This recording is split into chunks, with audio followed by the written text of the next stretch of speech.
Hi, everyone. I'm Rosemary Miller here with Forbes staff writer for the Money and Investments team, Hank Tucker. Thank you so much for joining me today. Thanks for having me here. Hank, I recently read your story, Silicon Valley Bank's new owners, the billionaire North Carolina family behind First Citizens, are quietly building a banking empire. So First Citizens Bank has doubled its size with this recent acquisition, and I saw a quote where you said, "Nobody will reap the rewards more than the family that has orchestrated its growth for the last century." Can you tell me a bit about the family? Yeah, so it's the Holding family. Their last name is Holding. The current CEO of the bank is Frank Holding Jr. His grandfather, Robert Holding, took over as president and CEO of the bank basically in 1935. So it's been almost 90 years. He started working in the bank in 1918, so the family's roots go back more than 100 years. And his son, Louis, took over the bank in the 50s when he died. Louis's nephew is Frank Jr. Frank Sr. also worked for the bank for over 50 years as an executive. Now Frank Jr. has been working at the bank since the 1980s. He's been CEO since 2008. And it's just this, really low-profile bank. The family doesn't seek out much media attention at all. And we tried to reach them for this story. They don't really talk to anybody, but they've really, as we say, quietly built one of the 20 biggest banks in America now, from just what started as a regional bank in Smithfield, North Carolina, a rural town, North Carolina. Now it's based in Raleigh, but they have branches all over the country now. And you said some dates that really stand out to me. You said 1935, I heard 2008, and now it is 2023. And those dates, they stand out because a lot of financial crises happen around these time periods. Could you explain, is there some kind of correlation there with this family and financial crisis? Yeah, well, certainly one of the ways it's been really opportunistic in especially the last 15 years since the current CEO, Frank Holding Jr., took over, is after the 2008 financial crisis, when he was really thrown into the fire at the start of that in 2008. They did a lot of these sorts of acquisitions that they did with Silicon Valley Bank over the weekend.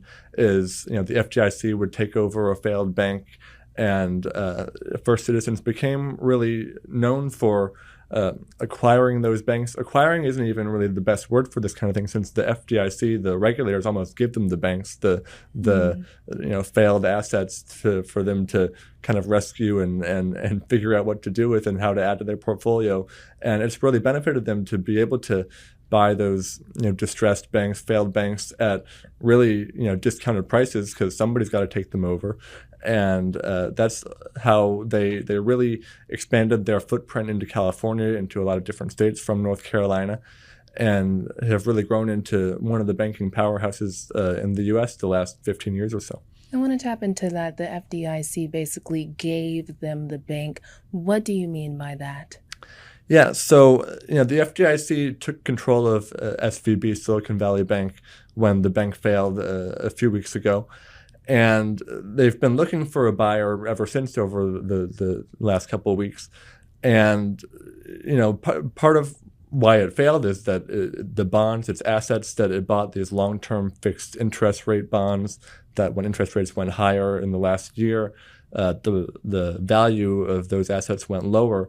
So other banks didn't really, want to acquire those or buy those at an unfair price, because then they'd be at risk of failing too if they had these kind of distressed assets. So the FDIC basically gave First Citizens Bank about a $16 billion discount, a $16.5 billion discount on the $72 billion in loans it was acquiring as part of the bank portfolio, and also loaned First Citizens $35 billion, if you look at the fine print of the deal, at about a 3.5% interest rate, which is not that high, that First Citizens will pay back to help finance just parts of this deal.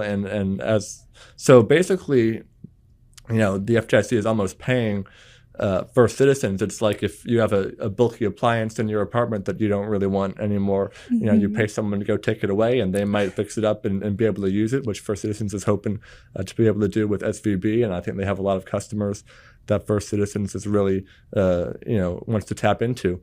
But it was a really good deal for them, and the value of First Citizens went up a lot as investors kind of reacted to that.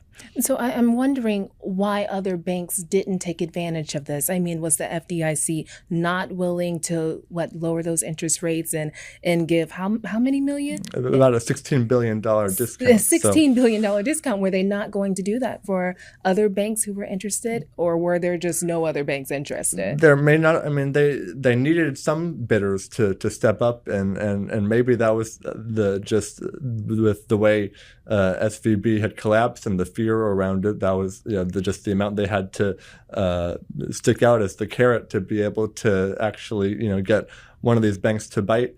And First Citizens had a lot of experience doing this sort of thing with the FDIC on a smaller scale. Mm-hmm. A lot of these banks that they bought, over 20 banks since the financial crisis in 2008, but most of those were just $1 billion or less. SVB was a $110 billion bank. It was $200 billion until people started taking all their money out about a month ago.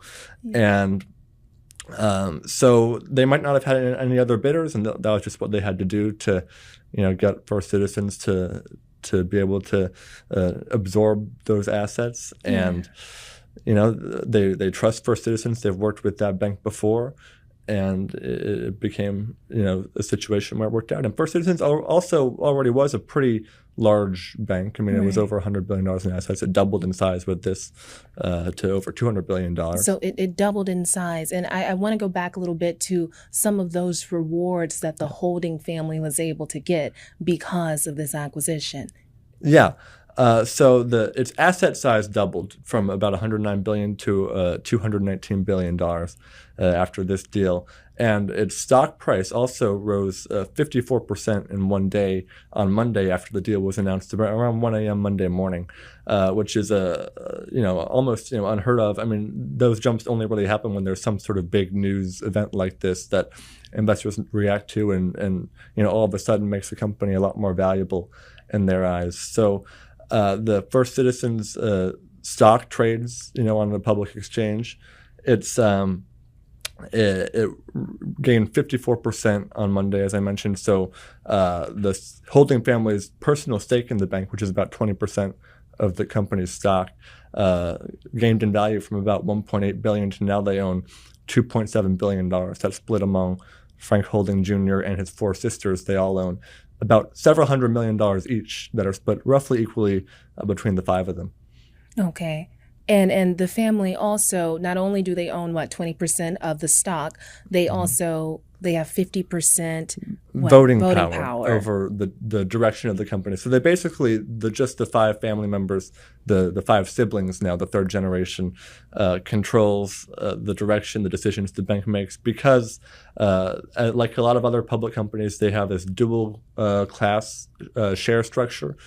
Where, could you explain that? Yes. So there's Class A shares, which they own, and which any, like you or me, could buy on a Robinhood app or whatever, go to our brokerage and buy First Citizens stock, and we would be buying Class A shares.